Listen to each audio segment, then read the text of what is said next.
Welcome back, friends, to the sweltering heat of the non-traditional podcast. Yes, Coronacation 2020. It is hot.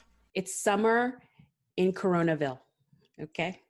Terrifying. Do you think like she is breeding around here? Like, do you think she's getting? Is it supposed to kill it, or is it supposed to make it better? Or not better? That's a bad word. Oh my goodness, the jokes. Remember when in February they were like, "Oh, when it's summer, it's just gonna go away." Right. Meanwhile, wear a mask, folks. Wear a mask. So we had a friend that just had a baby about an hour ago. So congratulations, Bree and CJ and Jenn Jr. Jenn. Okay.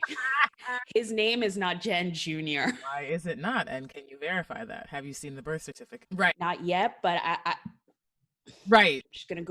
I'm just gonna right.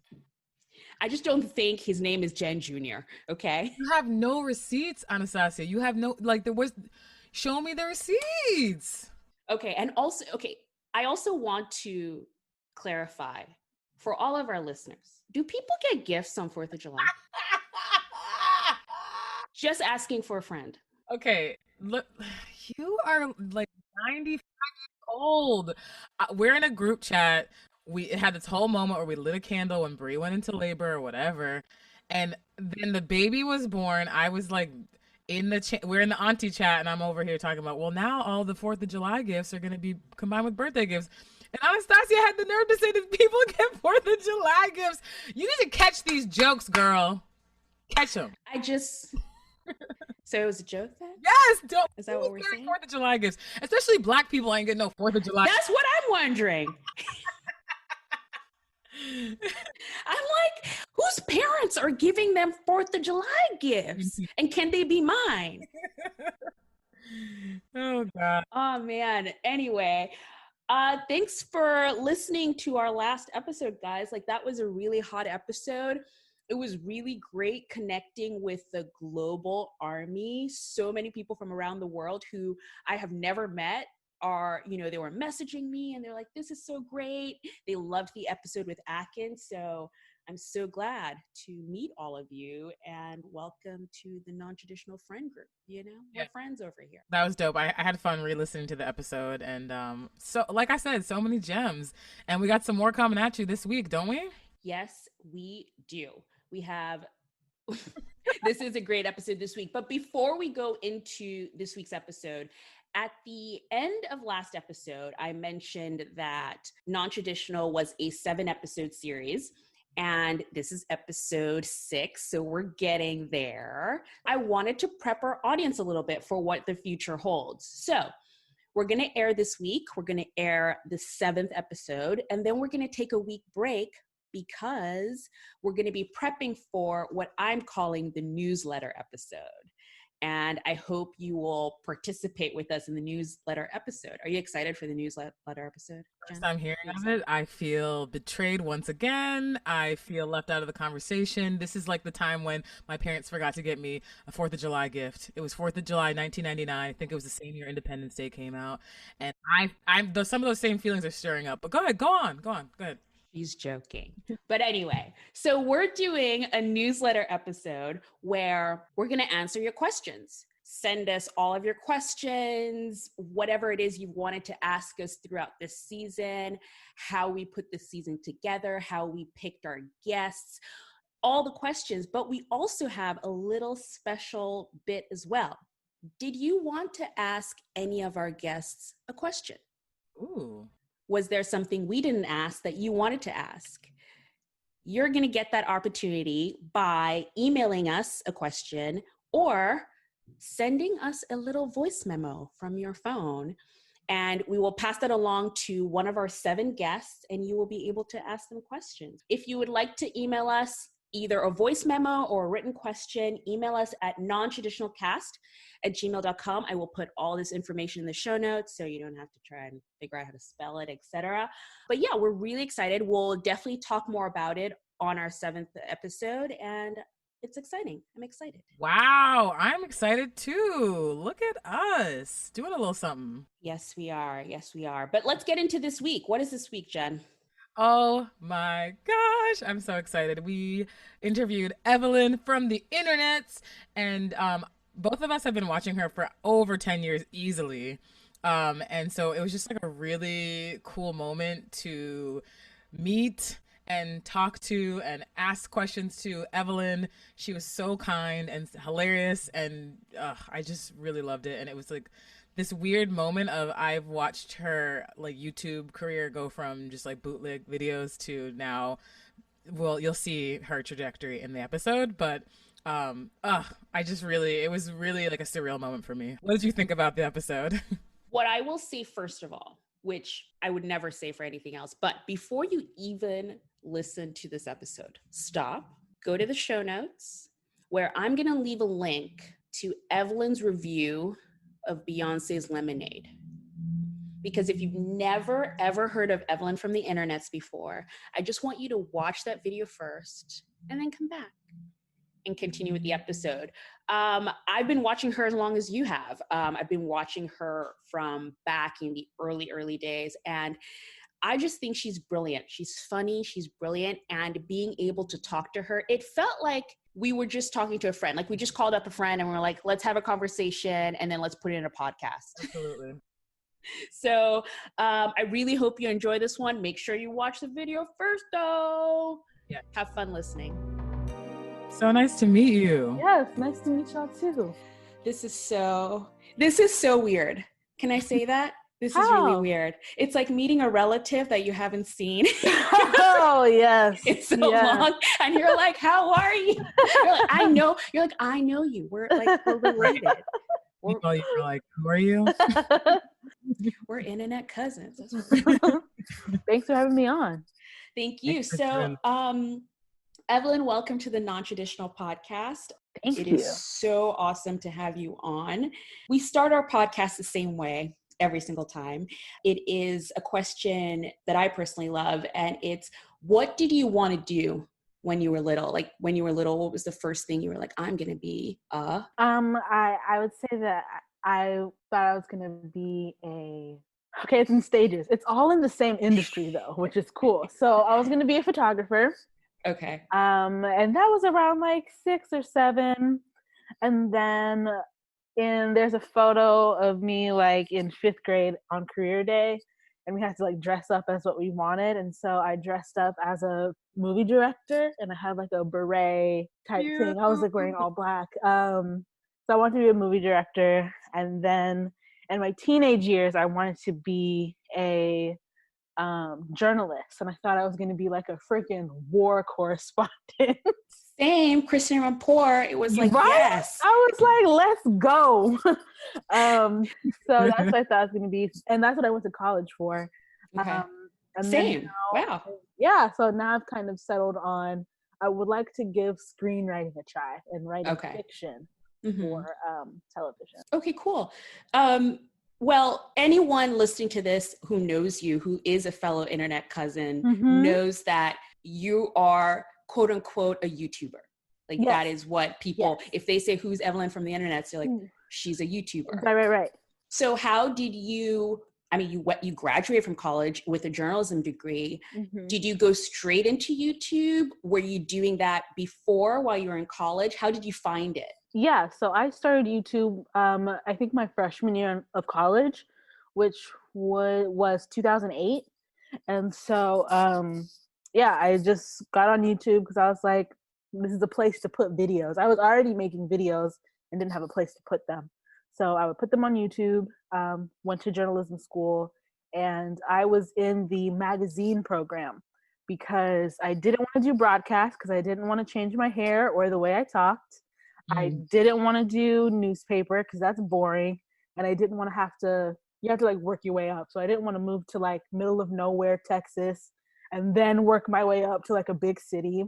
Yeah. And then I didn't want to do multimedia because I felt it was a waste of money because the school was behind the actual technology of the day. Right. So like classes were like, do you know how to make a tweet? And I'm like, not paying for that. I'm not paying for that. So that's all that was left in the program was the magazine concentration. And so I did that knowing that we just quote unquote, finished the recession. So like there wasn't going to be a magazine job, I don't think. So that's why I started to take video more seriously, because I figured that I can't just be a reporter. Yeah. I have to be a reporter who knows how to use a camera, who can make like multimedia packages on their own. Yeah. And so that's why I kind of kept up with video on my YouTube channel. And then when I graduated, I got a fellowship at the Walter Cronkite School of Journalism in Arizona. And they placed us with an alternative weekly publication. So I got to be a culture writer and made like video packages for them, with the goal that we would each be placed in the sister publication in our own cities. So for me, it would have been like the Dallas Observer. Right. For other people, it's the, what is it in New York? It's, I mean, the Post maybe, or... No, so I work for the Phoenix New Times, and in New Okay. York, that's, I don't know. But Okay. yeah, but that didn't end up working out. So I was like, womp. And so then I ended up finding a job that was actually a previous internship, and it was social media management. So I completely wasn't even doing journalism as my first job out of college. Yeah. Yeah. Now, both of us have been watching you for a while. I know, like, I remember I watched you when you were like dyeing your hair blue. Those were the days. My favorite, so I will say my favorite Evelyns are like chip tasting Evelyn. Okay. Anytime you're in a wig, I'm just like on the floor rolling. Same. I love it. It's a good time. I live for wig Evelyn. But I feel like you have this really authentic way of moving about the internet, which is not normal, you know, and people put a lot of makeup on, or they have these really incredible backgrounds, and like you have this, like, we are interested in your background, but we feel like we could be there as well. You know what I mean? Right. Was that a conscious choice? And how do you keep that up, that authenticity up, as you gain notoriety? It wasn't a conscious choice. So for me, I actually hate filming. If I could just have somebody come in my house and set everything up, and then I just sit there and like do the thing that I wanted to do, that's my dream. But unfortunately, I have to do everything by myself. So it's like, what is the thing that takes the least amount of time, will not like annoy me as much? And that is what I have currently. Yeah. So yeah, it wasn't conscious in that I'm trying to like communicate anything. It was more so like, I hate this, so we're gonna stop fussing with it too much. Fair enough. Well, following up on that, you know, when you first started, I feel like you concentrated on, it was some hair stuff, which is how I found you at first, because I was like, her hair looks like my hair. Tell me what to do with it. And then I quickly realized, I don't know either. Relatable, which is also relatable. We were like, let's try this. Like, you're on a girl with like 1C hair, and you're like, I can get the same pattern, right? And then you're like, no. But you know, I stayed because you were funny. It was hilarious. But then I watched your content go from, look what I'm doing to my hair, to more what I would say, you know, it was a bit of comedy, but it was also a lot of social commentary.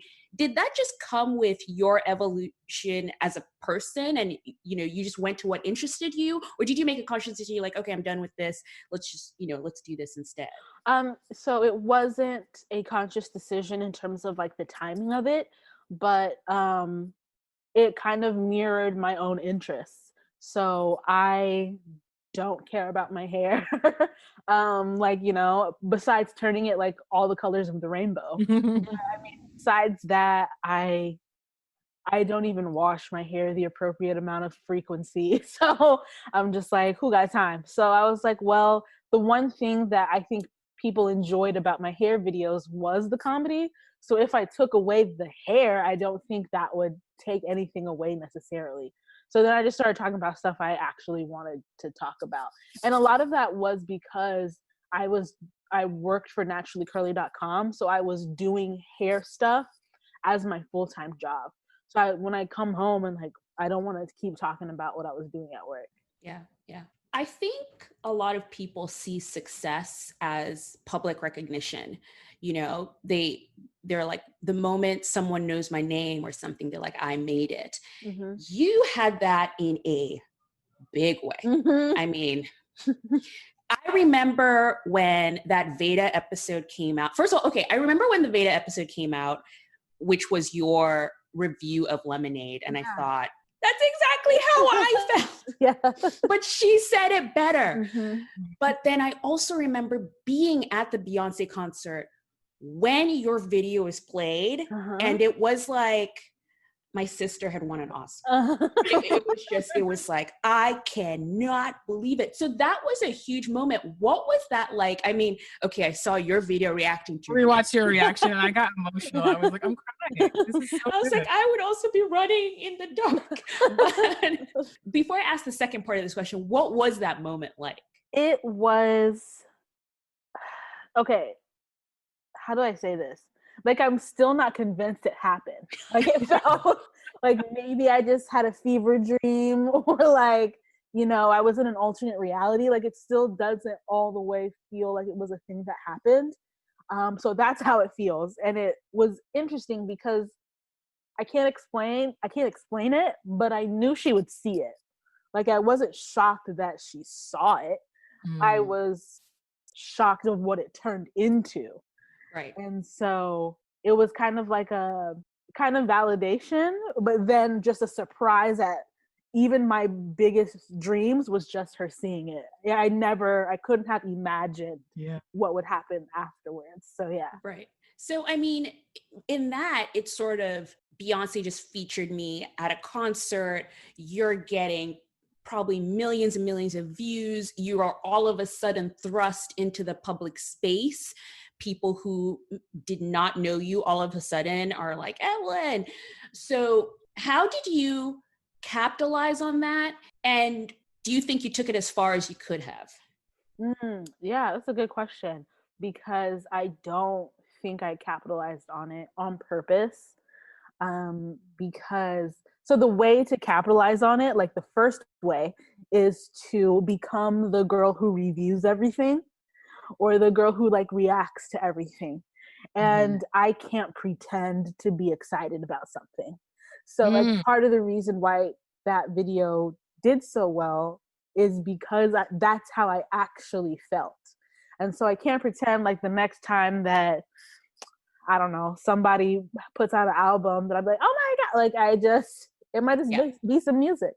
So I didn't capitalize on it in terms of like changing my programming or like my like the focus of my channel, when I definitely could have. And there have been people who did capitalize on it, and I'm not convinced they're all the way happy. They might be like richer, but I'm not convinced they're not annoyed with themselves every time they have to do things. But who's to say? Right. So just so you know, I am also Kenyan American. So shout out. Wow. Shout out. That's part of the reason why I had followed you. And I was watching your journey back. Our stories are really similar in that way, in terms of like, you go when you're really young, you don't really remember what happened. You go back when you're older and you're a free thinking adult, and you're talking to cousins that you've only seen on like Facebook, and Facebook is different over there, all that good stuff. You're like visiting headstones of relatives, and you're kind of like, I'm emotional, I didn't know you know. And I just remember being there and knowing that it would take me a while to process it, right? And I know you put out the vlog and you journaled and you've done a lot of thinking, but I think it took me to go back again a couple of years later, and then after that trip, I had finally processed it. So how did that change your working style, your life, your perspective, and like, did that change anything that you do now in terms of vlogging or just in your life, honestly? I mean, it definitely changed. It made me more realistic. And because I think I spent so much of my childhood and even like teenage years wishing that the relationship I had with my family was more typical. So even like Black folks joking about, you know, the cookout, it's like, what's that like, you know, to have your whole family go to the same city in the summertime? Like, can't relate. So I spent so much time wishing that and thinking that I could make up for lost time as an adult. But it took, like you said, going back as an adult several times to understand that it just is what it is. And like, we can't make up for lost time. We can only work with what we have. Yeah, your experience. And so, yeah, it's that was a big realization for me, for sure. I'd love to know about a time. This is something we ask all of our guests just to prep you. Mm-hmm. A time when you failed Mm-hmm. outwardly or inwardly, however you want to see it, and that brought you to your current success. Something that you at the time you were devastated by, and then now you're, if that had never happened, I wouldn't be Evelyn from the internets. Oh yeah, I mean, going back to that story of like after the fellowship, we were supposed to get placed at a newspaper. If I had gotten placed at a newspaper in Dallas, I would have never moved back to Austin where I went to college. I would have, like, journalism takes it out of you. So I can't guarantee that I would have been interested in making videos for myself. I don't know that I would use comedy the same way, just because there's like a set of rules. Maybe I would have turned into like an opinion piece writer, but that happens kind of later. So I think I was really sad about it, not getting placed at a publication. Were you really down? Like, I mean, we can all remember a time like that. Yeah. So I was really just like, what was the point of that if I didn't get the job? And so, yeah, but if it wasn't for that, I definitely wouldn't be here. Okay, so I've seen you do different things with your channel for Evelyn on the internet. And I've also seen the other work you've done for other channels, like you named one earlier. I've seen the stuff for PBS and all that stuff. What do you want that to be now? I mean, is that something you're still working on, or do you what do you want Evelyn from the internet to be? I feel like I should know, but I don't. That's a valid answer. Yeah, because I go back and forth very frequently on like, okay, this is my job now. And then sometimes I'm like, no, I want to do something else. And so I want to learn more about screenwriting, writing for television. But it feels like it's hard to hop off the internet train to be able to like isolate myself for long enough to actually learn that other skill, because it does take isolation. So, or like unplugging at the very least. So I don't know. I haven't figured it out yet. I mean, I think it's interesting with, other people we've talked to for this podcast. I feel like a lot of them are in the point of their careers where they are successful, but they've like honed in on one thing that they're doing, and that's what they're successful at. I love you because I see you as very successful at what you do, but in all the things you do, because I feel like you've had your hands in all sorts of different things. Mm-hmm. And you're still trying to put your hands into other different things. Yeah. And I like that, because in a way I feel sometimes people think there's just one thing. Yeah. And if I don't do it and I don't make it, well, you pack it up and you go home. Where maybe it's good to explore, to look around and see, maybe this other thing will work. Maybe this other thing will work. For sure. You have diversified. Yes. What advice do you have for other people coming up? Be it someone who wants to pick up their iPhone and be like, I want to be a YouTuber. Mm-hmm. All the kids want to be YouTubers. Oh, all the kids. I would say it's important to know what it is you're trying to say. Maybe not know what it is you're trying to do. Like, that's okay. You don't have to know like the end goal, but you do have to know what it is you're trying to say, because media is just like the media. Like, it's the medium through which you express something. So what is the something? Because without it, you're not going to have fun, because it's just not fun to be on the internet that long. So you have to be like, well, I want to get this out, or I want to see what this looks like if I try this. So that's the advice I would give. Great advice. What personally I'd like to know, what is your favorite word that your parents mispronounce? Oh my God. I would just like to apologize to my parents if y'all ever watch this or listen to this. But my father instead of consequences, he says consequences. Oh, And that's cute. when I was getting in trouble when I was little, and he would talk about the consequences, I'm You like, would be trying not to laugh. yeah. My parents cannot do exaggeration. It's exaggeration. Like, what? Like, where are you? Let's read it together, you know? And my dad's a preacher and a teacher. He just retired a couple weeks ago. And he sounds like he's just like British. We need to decolonize his mind. But my mom sounds like she's fresh off the boat, and she is over here. No matter how many deer, Mom, it's always deer, and she will say deers. She's like, "Look at the deers." I'm like, I don't even think that's a Kenyan thing, but I roast her all the time. So I just wanted to know, like, yes, consequences. Consequences. I'm using that. Ah, dope. So something we also ask all of our guests that I'd like to know of you is what abundance means to you.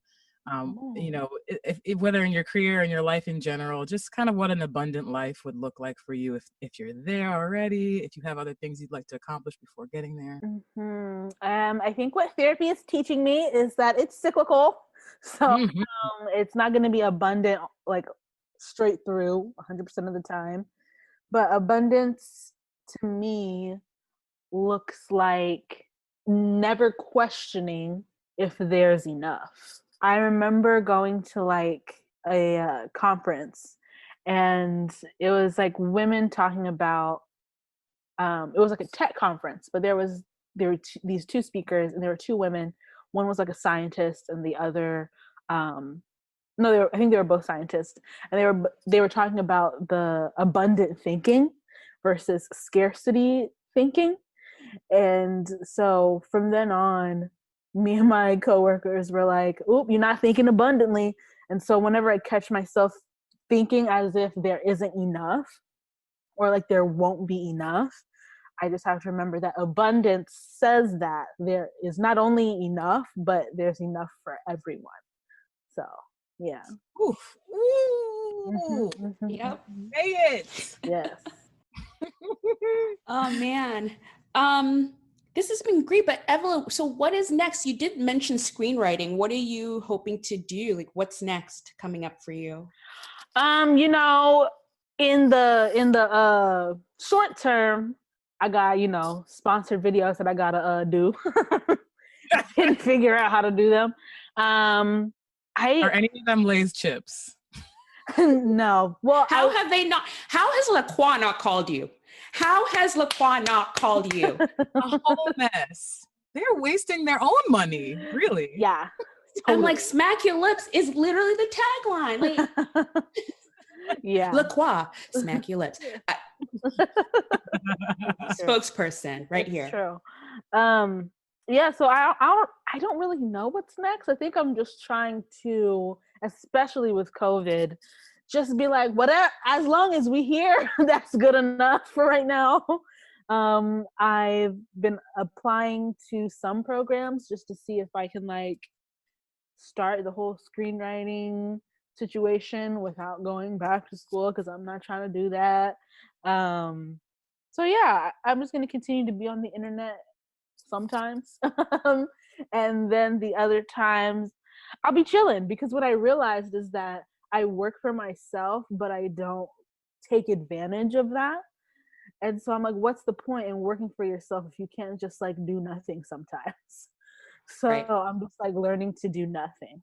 So that's good. Yeah. I love that for you. Well, I was telling Jenn before we did this interview, I've been watching you since you were sitting on the ground between your bed and your dresser. And that's how long I've been watching you before you had a home office. Super bougie. I was like, oh, Evelyn has a home office. Look at her now. But I've been watching you for a long time, and on my bucket list of just things of what I want to do one day has been to produce you. It's so funny.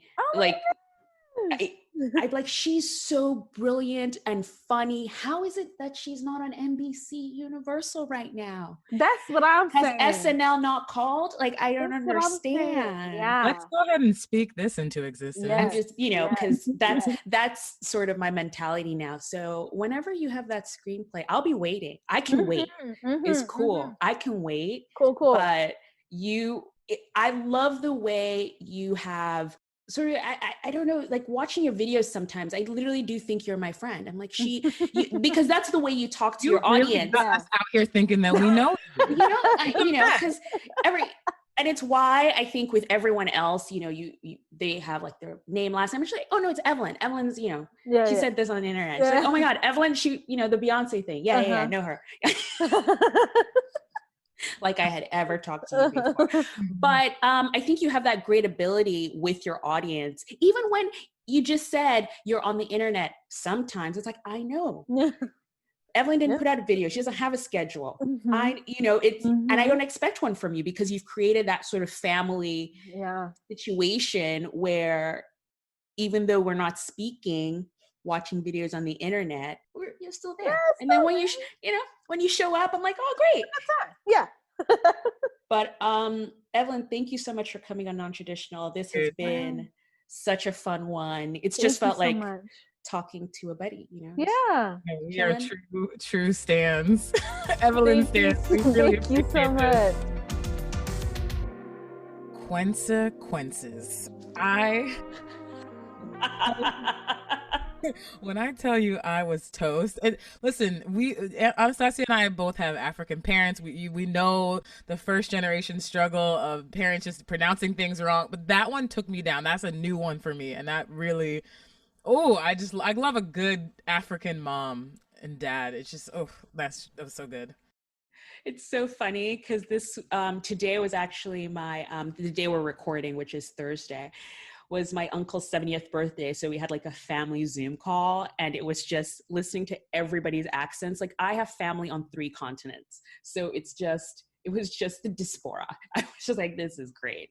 That was a really great episode. It's really funny because the people we've interviewed over the show have been in different parts of their career, but they've kind of honed in on what they want to do or what they are doing. And with Evelyn, it's still a discovery. And I really love talking to her because for someone who, for example, has been, featured at a Beyonce concert, which anyone else would probably be like, yep, that's it. That's my career. I'm done. Featured by Beyonce. I made it and now I'm done. Exactly. But she's still exploring and she's trying to concentrate on what makes her happy and not just what makes her tons of money, for example. And I really loved that. That is such a great, character, I guess you say. It's just great. Characteristic to have. Yeah. I don't know. It was really, really great just to see the world in that way. She also said something really important, I think, where a lot of times we don't really know what we want to do in life. So, you don't know if you want to be a doctor or a lawyer. You don't know what you want to do. But a lot of us know what we want to say. Yes, that is exactly the quote that got me this episode was know what you want to say. It's so important. It's so important to just know what you want to say, know what you want to put out into the world and want to represent. And I think sometimes everything else just falls into place. It was awesome talking to her. That was a really good one. Yeah, and I just love her authenticity and how real she was about, I cannot pretend to be as excited about, if Coldplay shouts me out, I'm not going to be as excited as Beyonce. You know what I mean?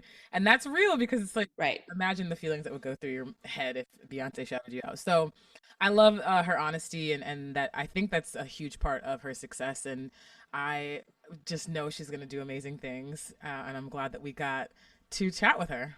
Yeah, that was really, really great. So what's up for the rest of the week? What are you up to? I'm actually going, by the time you all are listening to this, I will be en route to North Carolina. Excuse us? How does it feel, Maine or Vermont, wherever the hell you went? I went to Rhode Island, okay? Rhode Island. Exactly what I said. Rewind. Y'all have the little 15-second podcast button. Rewind. I said Rhode Island, clear as day. Anywho, I'll be going to North Carolina. I'm gonna go see my. I'm gonna go see my parents. I'm very excited. Yeah. But what about you? I'm really hurt because this means you might see baby Bree I don't. I before don't know I do. if they'll allow me to because I am coming from New York City and that's a fresh baby. From the driveway. Right. I might do a little social distance auntie hang, but yeah, you're right. I might see some new baby action. And seriously, though, considering the rest of the country, I think New York is doing quite well. Quite well. Our numbers are steady, okay? Steady. Steady being like optimistic is so sad.